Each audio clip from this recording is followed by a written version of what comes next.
Good morning, everyone, and welcome to our early morning Bible reading. Today's a little bit different. I'm a little bit late, let's say, for the reading, but it's okay. And I want to share this with you because I normally wake up at 4 o'clock in the morning and I do the reading at 4 o'clock in the morning. And it's because that's my routine. Today's Friday, the day is slightly different this week, not next week. So I have decided to gift myself 2 extra hours of sleep. It's 6 o'clock now. And the important is, this is not about forcing yourself, the Bible reading. It's not about punishing yourself in waking up in the middle of the night and doing it. But my son woke me up today at 2:30 and I could not sleep until like 3. So that's why I knew that there was no chance of me being awake at 4. As I was saying, this is not about forcing yourself. This is not about punish yourself. This is not about suffering. This is about finding yourself and feeling better with yourself in understanding. And for me, I am better in the morning. I like to wake up very early. I like to work from 4 to 8 before my kids start their day as well, or from to 7. And then I start my day with my classes and so on. I am really bad with evenings.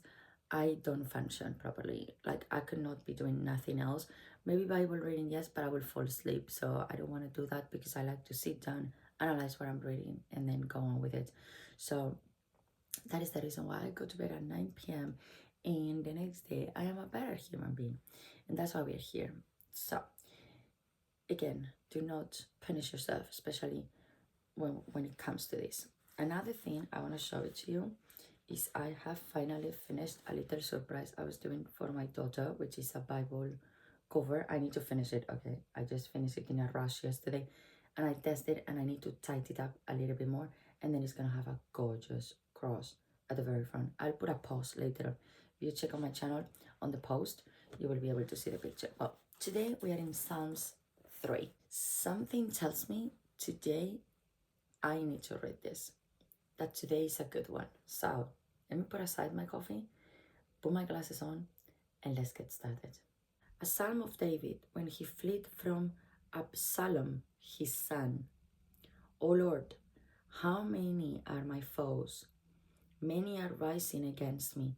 Many are saying of my soul, there is no salvation for him in God. Selah. There is something I can see. It's a lot on the side. Please comments. What does that mean? But you, O Lord, are a shield about me, my glory and the lifter of my head. I cried out loud to the Lord, and he answered me from his holy hill, Selah. I lay down and slept. I woke up again, for the Lord sustained me. I will not be afraid of many thousands of people who have set themselves against me all around. Arise, O Lord, save me, O Lord, for you strike all my enemies on the cheek. You break the teeth of the wicked. Salvation belongs to the Lord. Your blessing be on your people. Selah. Let's read now from the other version. A psalm of David when he fled from his son Absalom. O Lord, how many are my foes? How many rise up against me? Many are saying of me, God will not deliver him. But you, Lord, are a shield around me, my glory, the one who lifts my head high. I call out to the Lord, and he answered me from his holy mountain. I lie down and sleep. I wake up again because the Lord sustained me. I will not fear, though tens of thousands assail me on every side. Arise, Lord, deliver me, my God. Strike all my enemies on the jaw. Break the teeth of the wicked. From the Lord come deliverance. May your blessing be on your people. Now I know why I needed to hear this. Oh, I'm getting emotional with this. My interpretation, okay, is that when you don't follow the rules that everybody's following, the ways everybody's following, you stand up on a path on your own, and then you say, I know this on my heart, it's the correct path. And at some point on my walk, I'll find somebody that feels some things the same way, and then we will find more people, and then we will find more people, and that will be our people, which sometimes is really hard because that means you need to break from friendships, families, communities, even that think in one way and want to follow in one way. And I was hearing a lot of things yesterday about fake people out there preaching and calling themselves messiahs and calling themselves um, chosen from God, and that we should listen to them and follow them and all. But actually, where they are bringing us is literally the completely wrong place. They are going in the direction that nobody should go if you really believe that God protects us and God's with us and God will deliver what is meant to be ours, and that at the end of the day, as it has happened previously in history, something will happen that we will be saved, but not everybody will be saved. And when you, I don't know if in this Bible it says, I think I mentioned it before, in Spain there is something that we say, El Señor es mi pastor, nada me falta, which is, Lord is my shepherd, I lack nothing, or He gives me everything, you could say it like that.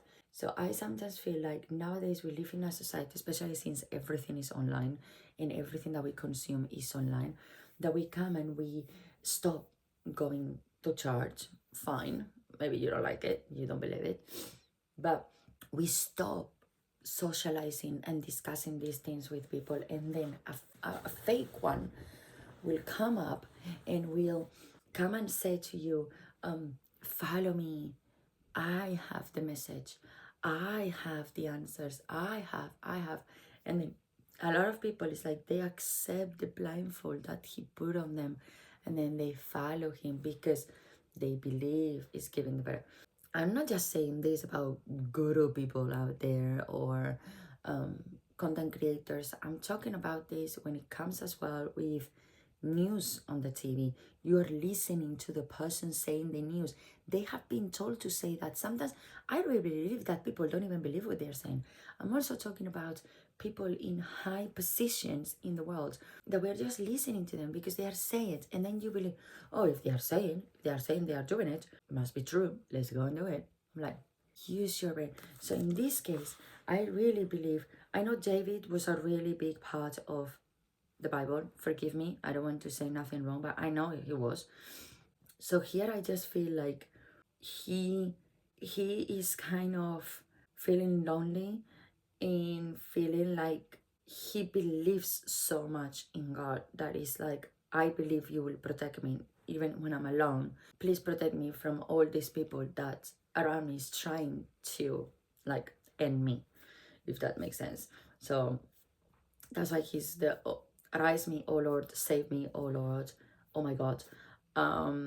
So I really think that is the message of today. And it's a really beautiful one because, as I'm saying, I kind of feel that, especially for me, I started feeling it last year, but this year is even stronger. The fact that I'm breaking the mold. I'm breaking the Nadia that has been created for 3 decades and has been people pleasing, following what it was told because I wanted everybody to be comfortable around me, happy around me. And it was like, okay, what can I do to make you feel good? There we go. And there we go. And I got so tired and so lost that that is when I start last year, especially more inclining myself into spirituality and reading more about emotions and thoughts and traumas and past wounds and so on and so on.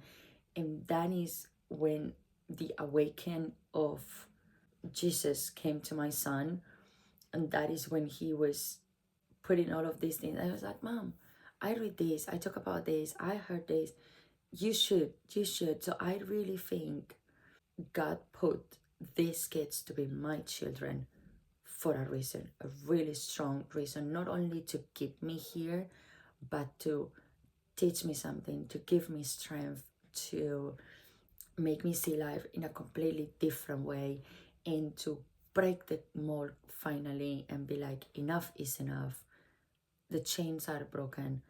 Now I finally get to be how I want. I can tell you that even family members, friends around us, and so on, that I know they slightly have a faith on Jesus, they slightly believe on certain things and so on, are already commenting about the fact that I'm here with you today, about the fact that I'm going to church, the fact that I am reading the Bible, and so on. But I have chose to say, if you don't approve it, that is on you. If this makes you uncomfortable, that is on you. If you don't want to continue being in my life, and me, my friend, my family member, in my community because of this, that is on you. And I am so okay with it, because I know the only person in this ever world is allowed to judge us. It's this invisible power force that nobody can stop it. So as long as I feel he is with us and protecting us and making us feel like there is a light after the darkness, and every day I'm seeing it more and more and more and more and more, that is enough for me. So with that, I'm gonna go today. Thank you so much for being in here.